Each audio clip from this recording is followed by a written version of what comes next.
نبی پاک صلی اللہ علیہ وسلم نے نا بہت کم لوگوں کو بیوقوف کہا ہے. ہمارے زمانے میں تو عام لفظ ہے نا بیوقوف کہنا. اللہ کے رسول صلی اللہ علیہ وسلم نے بہت کم لوگوں کو بیوقوف کہا. مسند امام احمد بن حنبل کی حدیث ہے, نبی کریم علیہ الصلوۃ والسلام نے فرمایا وہ احمق ہے, وہ بیوقوف ہے. نبی پاک فرما رہے ہیں. اور میں نے کہا کم لوگوں کو حضور بیوقوف کہتے تھے. نبی کریم علیہ الصلوۃ والسلام نے فرمایا وہ بندہ بیوقوف ہے جو سارا دن اللہ کی نافرمانی کرتا ہے اور پھر بھی رب کی رحمت کی امید کرتا ہے, تو بیوقوف ہے. صبح سے شام تک لگا ہوا ہے, میں نے نہیں اللہ ماننی, میں نے نہیں تیری ماننی, معاذ اللہ میں نے نہیں ماننی. شام ہوتی ہے تو کہتا ہے اللہ بڑا مہربان ہے بخش دے گا. تو بیوقوف ہے. تو بتانا کیا مجبوری تھی نماز نہ پڑھنے کی؟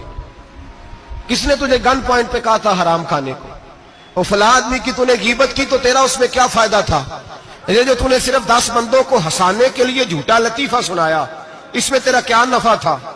تو صبح سے شام تک نافرمانی کرتا ہے, شام کو کہتا ہے اللہ کریم ہے معاف کر دے گا, اللہ مہربان ہے معاف کر دے گا. استاد مہربان ہوتا ہے کہ نہیں؟ فیل کیوں کرتا ہے امتحان میں؟ بولے استاد باپ ہوتا ہے نا, اس کا دل کرتا ہے شاگرد فیل ہو جائے, تو کیوں کرتا ہے؟ لیکن شاگرد نے زیادتی کی, اس نے پڑھا نہیں. بڑی پیاری مثال ملا رومی لکھتے ہیں, کہتے ہیں میرے گاؤں کی ایک بی بی تھی, اس بی بی نے ایک بچڑا پالا ہوا تھا. دیہاتوں میں نا بوڑھی مائیں بچڑے کو پیڑا دیتی تھی اور نام بھی رکھ لیتی تھی. کسی نے مٹھو نام رکھا ہوتا تھا, کسی نے کوئی نام. کہتے ہیں ماں نے بچڑا رکھا ہوا تھا, اماں اس کو آواز دیتی تو بچڑا دوڑا آتا, اماں اس کو پیڑا کھلاتی. بچڑا بڑا پیارا تھا, جوان ہو گیا. اماں اس لیے بچڑا پال رہی تھی کہ جب بچڑا بڑا ہو جائے گا تو ہل کے اندر بچے اسے لگائیں گے, کھیتی میں ہل چلائیں گے. بچڑا بڑا ہو گیا, اماں کے بیٹے کہنے لگے اماں لا تو نے بڑا کھلا پلا لیا, اس سے کوئی کام لیتے ہیں. ہل کے آگے لگایا تو کہنے لگا میں نے تو نہیں چلنا. اماں کے پاس آئے, کہنے لگے یہ نہیں چلتا. اماں کہنے لگی چلو ٹائم دو تھوڑا سمجھ جائے گا. پھر موقع دیا, پھر آئے, کہا اماں اب تو ہم نے اس کے ناک میں نکیل بھی ڈال دی ہے لیکن اب بھی یہ ہل میں چلنے کو تیار ہے. ملا رومی رحمت اللہ علیہ فرماتے ہیں پھر کہا اماں سے, اماں کہنے لگی چلو تھوڑا ٹائم اور دے دو سیانا ہو جائے گا. تھوڑا ٹائم اور دیا, ڈنڈے بھی مارے لیکن وہ سیانا ہونے کو تیار ہے. اب اماں کے پاس آئے تو اماں مجبور ہو گئی, دل نہیں کرتا تھا. کہنے لگی جاؤ پھر کسائی کے ہاتھ بیچ ڈالو. وہ گیا کسائی کے پاس, اسے کاٹا گیا, اس کی کھال اتاری گئی, اس کے چھوٹے چھوٹے پیس کر کے کھا گئے لوگ. وہ ماں رو رہی تھی. لوگوں نے اماں سے کہا تجھے تو بڑا پیارا تھا, تو نے کٹوا کو دیا.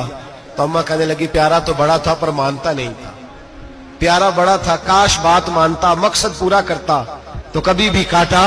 بھائی رب کریم نہیں چاہتا بندہ دوزخ میں جلے, اللہ کی رحمت نہیں چاہتی جہنم میں جلے, پر بندہ مانتا ہی نہیں, یہ تیار ہی نہیں ہوتا, یہ سویا ہوا ہے سویرے.